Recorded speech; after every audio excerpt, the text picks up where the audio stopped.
ملتان میں مخدوم جاوید ہاشمی NA 149 سے امیدوار ہیں اور آزاد حیثیت سے الیکشن لڑ رہے ہیں۔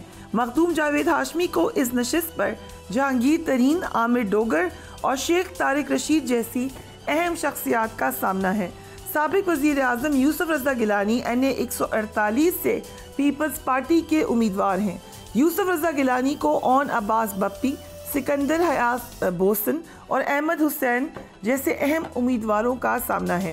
NA 151 سے یوسف رضا گیلانی کے صاحبزادے علی موسیٰ اور NA 152 سے عبد القادر گیلانی امیدوار ہیں۔ ملتان کے حلقوں میں NA 150 اور NA 151 سے شاہ محمود قریشی کے کاغذات نامزدگی مسترد ہو چکے ہیں، لیکن ان کے بچوں کے کاغذات دونوں حلقوں سے منظور ہو چکے ہیں۔ کیا الیکشن سے قبل تمام جماعتوں کو لیول پلینگ فیلڈ مل جائے گی؟ ملتان کا منظرنامہ اور پاکستان کا منظرنامہ اس وقت کہہ کیا رہا ہے؟ ہمارے ساتھ موجود ہیں سینئر پولیٹیشین جاوید ہاشمی صاحب۔ تھینک یو سو مچ جاوید ہاشمی صاحب وقت دینے کے لیے۔ سب سے پہلے تو کیونکہ آج نواز شریف صاحب کی تا حیات نااہلی ختم ہوئی ہے، بٹ ساتھ ہی آپ نے مشاہد حسین سید صاحب کا مشورہ بھی سنا، کیا اب یہ طے ہے کہ نواز شریف صاحب پرائم منسٹر بنیں گے یا ابھی اس میں غور و خوض ہو رہا ہے PMLN میں؟ فریہ میں مجھے تو اندر کی مسلم لیگ کی مشاورت کا علم نہیں ہے۔ میں تو جو زمینی حقائق دیکھتا ہوں اس کے مطابق ایک اندازہ لگا سکتا ہوں۔ مسلم لیگ بالکل میاں صاحب بھی اور وہ چاہیں گے کہ وہ وزیر اعظم چوتھی دفعہ بنے تاکہ ایک ریکارڈ بھی بن سکے اور وہی ملک کے مسائل کو حل کرنے کی حقیقت رکھتے ہیں۔ ہو سکتا ہے ابھی 2-4 دنوں میں سب سے پہلے انہیں مسلم لیگ کا صدر بنایا جائے اور پھر ان کی قیادت میں انتخابات میں وہ آئیں۔ جہاں تک مشاہد حسین سید صاحب، کیونکہ شاہ صاحب ہیں، جب کوئی عطا کرنے پہ آتے ہیں، بخشنے پہ آتے ہیں تو کچھ بھی پلے سے تو کچھ لگتا نہیں ہے۔ پر بات یہ ہے کہ صدر بننا، وزیر اعظم بننا اگر ان کے بس میں ہو، مسلم لیگ کے، یا صدر بننا ان کے بس میں ہو تو پھر تو بن جائیں۔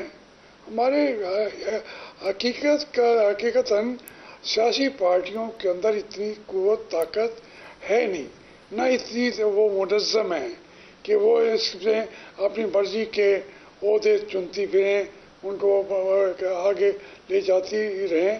میں سمجھتا ہوں یہ فیصلہ کسی اور نے کرنا ہوتا ہے، آج نہیں، شروع سے کسی اور نے کرنا ہوتا ہے۔ انتخابات کے بارے میں بھی آپ نے کہا کہ وہ گہما گہمی نہیں ہے۔ دیکھیں، یہ انتخابات تو ابھی تک لوگوں کو یقین بھی نہیں آ رہا، لیکن جو ہماری پولیٹیکل پارٹیز ہیں وہ اتنی غیر منظم ہیں۔ جنوبی پنجاب میں جیسے ابھی آپ نے کہا، یہ 6 سیٹیں ہیں ملتان کی، ابھی تک مسلم لیگ ایک سیٹ کے اوپر بھی فیصلہ نہیں کر سکی۔ ہر جگہ پہ 2 آدمی ہیں اور یہ پہلا وقت ہے، پہلا دور آ رہا ہے کہ میاں نواز شریف کی پارٹی پر اتنی گرفت نہیں ہے اور یہ پارٹی جو ہے ایسا ڈھکے کی طرف جا رہی ہے۔ یہاں ہر سیٹ پہ دونوں امیدوار لڑیں گے تو آپ یہ بتائیں کہ یہاں سے ان کا کون بندہ جیت سکے گا؟ یہ ان حقائق کی طرف ذرا نظر ڈال کے دیکھیں۔ اسی طریقے سے تحریک انصاف کو بھی کینڈیڈیٹ کھڑے کرنے کا ابھی تک تو ان کے یہ ان مراحل سے وہ گزر رہے ہیں، کاغذات لینے نہیں لینے، کہ اس کو ٹکٹ دیں گے نہیں دیں گے۔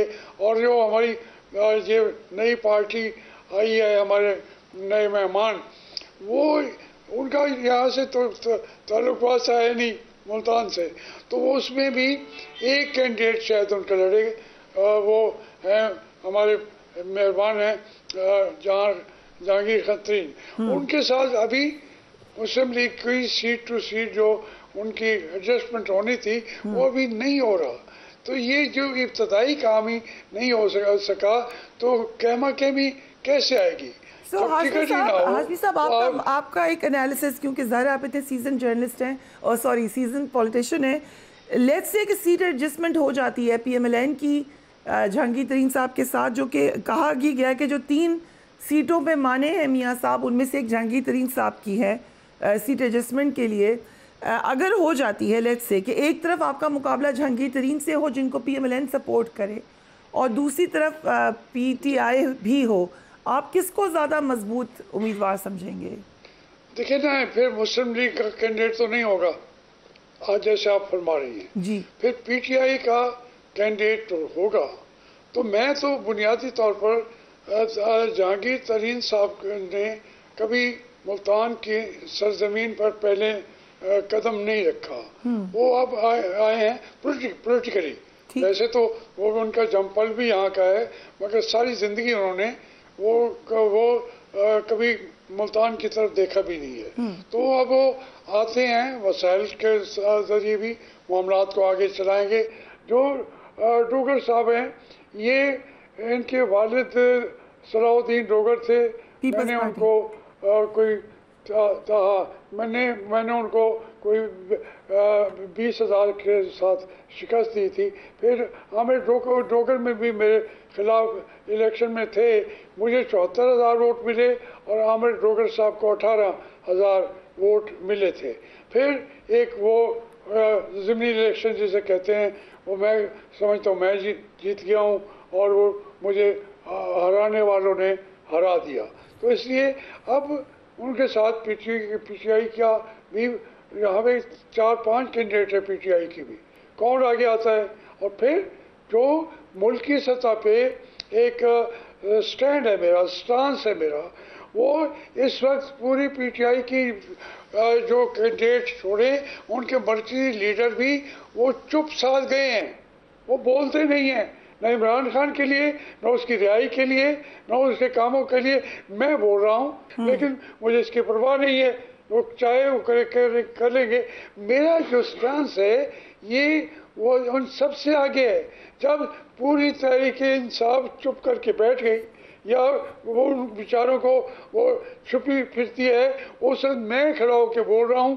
ان کا جو مطمع نظر تھا اس کو میں ایکسپلین کر رہا ہوں. اس کے بعد یہ دیکھا جائے گا. ان کے لوگ بھی مجھے یقین ہے وہ بھی مجھے ہی ووٹ دیں گے، اور جو جماعت مسلم لیگ والے بھی یقیناً مجھے دیں گے. اور اس کے بعد یہ کہنا کہ میں ہی جیتوں گا، یہ تو خیر ہر کینڈیڈیٹ کہتا ہے، میں بھی کہہ دیتا ہوں کہ میں ہی جیتوں گا. آپ کہہ رہے ہیں کہ آن پرنسپل نظریاتی بنیاد پر جو پی ٹی آئی کا ووٹر ہے وہ بھی آپ کو ووٹ ڈال سکتا ہے اور پی ایم ایل این کا بھی؟